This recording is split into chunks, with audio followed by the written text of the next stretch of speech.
Right, so Dan Hardy has reportedly been fired from his position as analyst from both BT Sport and the UFC. My name is Rahul J-Chan. This is the Battle Camp. Thank you very much for joining me. Look, I was in two minds about whether to make a video about this, but I thought to myself, you know what? I'm not a journalist. I'm just a fan. Do you know what I mean? Even though I'm kind of dressed like I'm ready to take over from Dan Hardy because I'm going to go into the office very shortly. But the reason kind of why I was umming and ahhing about making this video is just more down to the fact of lack of facts around the whole situation. So Dave Meltzer somehow basically got the drop that Dan Hardy had been fired, and he reported it in his Wrestling Observer newsletter. If you're not aware of who Dave Meltzer is, he's a wrestling guy. He covers wrestling, and he's got this newsletter that he issues with just a whole host of rumors and gossip and things that have supposedly happened backstage in the world of wrestling. And obviously he's covered MMA. I don't know if he's still with MMA fighting, but he was. I know that for a fact. So he covers MMA to an extent. Now, obviously Dave Meltzer reported that, so that those rumors were kind of going around yesterday and the day before.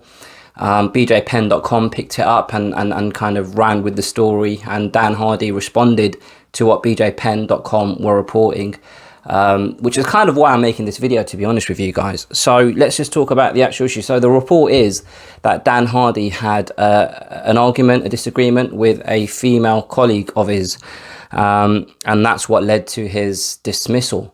Now, Dan Hardy was responded to the tweet that BJPenn.com put out regarding the situation, and he spoke on the kind of sensationalization of the story, but he didn't kind of have a rebuttal for the claim that he's been fired. So I think we're safe in assuming that he has been fired. And I'm just going to go through a couple of posts that Dan Hardy posted on his social media over the last few days. So the first one is a tweet which was on the 6th of March, which is Saturday, saying, "There is nothing more insulting than to have your integrity questioned by someone with questionable integrity." Now, obviously, at the time, I liked it, but I didn't know what he was referring to.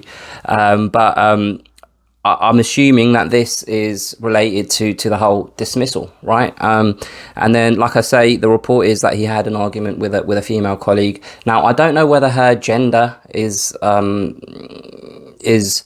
pivotal to the story. Do you know what I mean? Like, just because it's a woman, it does. I don't know whether that is one of the reasons why this argument or disagreement happened. I don't know. A lot of people were kind of were speculating that it had something to do with Laura Sanko. Laura Sanko has posted in solidarity with Dan Hardy, just kind of saying that he's been nothing but supportive of her during her time in the UFC. And then Dan Hardy posted this earlier on today. "I'll be an old man covering the sport of MMA. Mark my words. I'm happy to step up to the scales anytime and have my character weighed and measured. I will not be found wanting. I live for this sport and for the martial arts. It's who I am. It's what I do. It's the thing I love most outside of the people in my life. I will be here to support it and help it to grow, to be of service in any way I can, and to help protect the sport and all who take part. Things that only get more interesting from this point forward. Thanks for the support, Outlaw Army." Now, my personal opinion of Dan Hardy is I feel like he's a man. I don't know him personally, obviously, but I feel like he's a man of integrity. I feel like he is happy to put himself in a position where he can be open to what's the right way of saying this? Like, for example, the Herb Dean situation. He felt that he was right in terms of calling Herb Dean out, the picture that you can barely see that I've got behind me. But he felt that he was right in what he was saying to Herb Dean at that time. But his actions were for the greater good of the sport and not for his own personal gain. And it's very easy even just in a normal job like me, it's very easy to bite your tongue because you don't need the headache. You don't need the scrutiny from the powers that be. You just keep your mouth shut and crack on. Even if I might personally, in my own professional capacity see something that is incorrect, or notice something that isn't right, and I should really speak up. But do I really want to put myself in that position where I have to kind of fight this battle that isn't really mine? And that's kind of what Dan Hardy did in this situation. So I think in terms of what he's saying, in terms of his own character, his own love for the sport, it kind of all correlates to how his actions over the last couple of years. Dan Hardy as an analyst, I really enjoy his work. I like the way he looks at the sport. I learn so much from Dan Hardy. Like, for example, whenever I make my preview videos, I don't watch Dan Hardy. I don't watch Dan Hardy's breakdowns of fights until after I've made my video, because I'll just end up echoing everything that Dan Hardy's saying. Like I always say, I'm happy to be wrong. I'm happy to be proved wrong. I'm just a fan that expresses his opinions, right?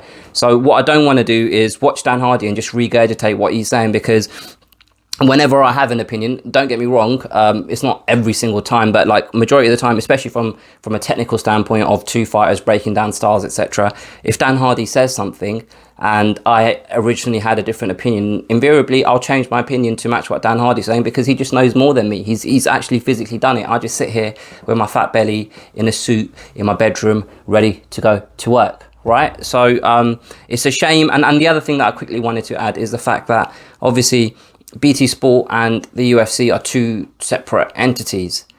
So to be removed from his role with both organizations, I find that a little bit strange personally. You know, I can understand if you had a discrepancy or an argument with a UFC employee and they decided, right, that's it, we've had enough of you, Dan Hardy, fuck off. Why is he being removed from BT Sport and vice versa? Do you know what I mean? So, Dan Hardy is obviously sticking to his guns. He believes he's right from a moral or ethical standpoint. So I'm sure it will come out at some point. I'm sorry if you're watching this assuming that I know more than you. I don't. I'm just kind of summarizing what I've seen online so far and speculating to a certain extent. I'm glad that Dan Hardy has his own channel and he's got a lot of subscribers and he's been a lot more active on his channel that I've noticed over the last week or so. So maybe it's because of what's gone down. This is just nothing to do with anything, but I noticed actually on Fight Island, Dan Hardy was wearing one of his some of his merchandise on BT Sport, breaking down, I think it was the Conor Dustin Poirier fight.